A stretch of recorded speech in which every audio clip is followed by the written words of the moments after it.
Tommy Rodriguez clutched his backpack nervously as he entered the Galactic Youth Academy classroom. At 12 Earth years old, he was the first human child approved for the exchange program. The other students, a mix of Quillarian fluffballs, crystalline tertians, and gelatinous blowbites, stared at the strange Deathworlder with barely concealed curiosity and fear. "Class," announced Instructor Velis, her tentacles gesturing welcomingly, "today Tommy will share something from his homeworld for show and tell. Tommy, please proceed." Tommy grinned and unzipped his backpack.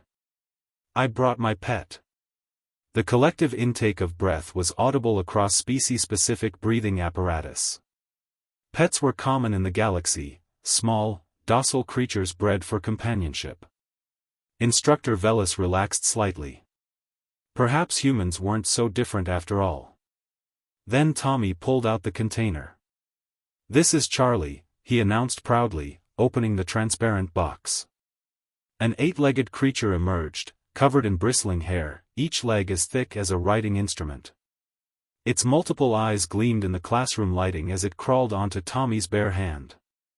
The Quillarian student, Piff, let out a high-pitched shriek and fainted immediately. 2 tertians shattered their crystalline extremities in panic. A blowbite literally tried to squeeze through the ventilation shaft. "It's just a tarantula," Tommy said, confused by the chaos. "She's super friendly." "Deathworlder predator," screamed Velis, smashing the emergency alarm. "Evacuation Protocol Alpha." Red lights flooded the corridor as students trampled each other toward the exits. Tommy stood alone in the emptying classroom, Charlie crawling peacefully up his arm. "But, she's harmless," he whispered.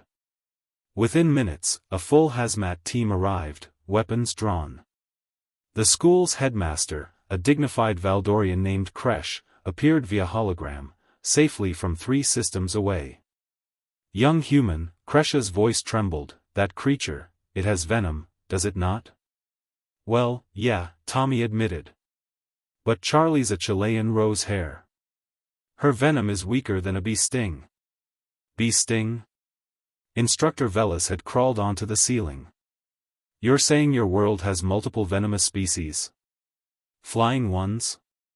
Tommy's confusion deepened. Bees aren't really dangerous unless you're allergic. We have them in our gardens.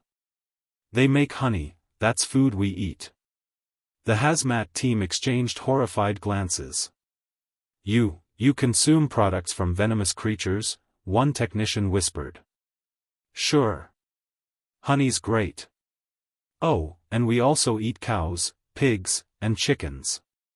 Sometimes fish, those can be tricky because some are poisonous, like pufferfish, but chefs train for years to prepare them safely." Kresh's hologram flickered with distress. "You intentionally consume poisonous organisms?" "It's a delicacy," Tommy said enthusiastically. Then, trying to be helpful, he added, "and we drink this stuff called coffee that's technically toxic, but we love it. My mom can't function without it in the morning." The medical officer fainted. Tommy carefully returned Charlie to her container, finally understanding the severity of the situation. "Look, I'm sorry. I didn't know everyone would freak out. On Earth, kids bring all kinds of pets for show and tell. Last month, my friend brought her python, that's a snake, a big reptile, and nobody panicked." "Reptile?" Velis lost her grip and fell from the ceiling. The incident report took 3 hours to compile. Tommy sat in the administrative office, Charlie secured in her container, while officials debated humanity's place in the Galactic Youth Academy. "The human child shows no signs of aggression," one administrator noted.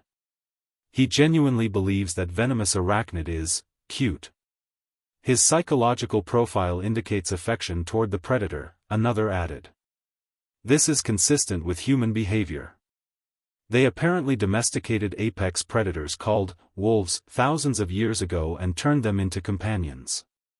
Kresh reviewed the file on human children.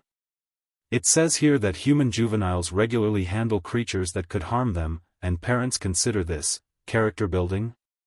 Deathworlders, someone muttered. Eventually, Tommy was cleared to return to class, but with strict guidelines: no live specimens from Earth, no food items from Earth, and absolutely no descriptions of Earth's fauna that might cause mass panic. As Tommy left the administrative office, he passed a group of Quilarian students huddled together. They parted like water, pressing against the walls to avoid proximity. "Hey," one whispered to another, "I heard humans also keep creatures called cats that hunt for sport even when not hungry. And dogs that can bite through bone," another added. Tommy sighed. Making friends was going to be harder than he thought. But Charlie didn't judge him. Through her container, she seemed to wave one hairy leg reassuringly. On Earth, that would be normal. Here, among the stars, Tommy was learning that normal was entirely relative. And perhaps, just perhaps, humans were the universe's friendliest monsters.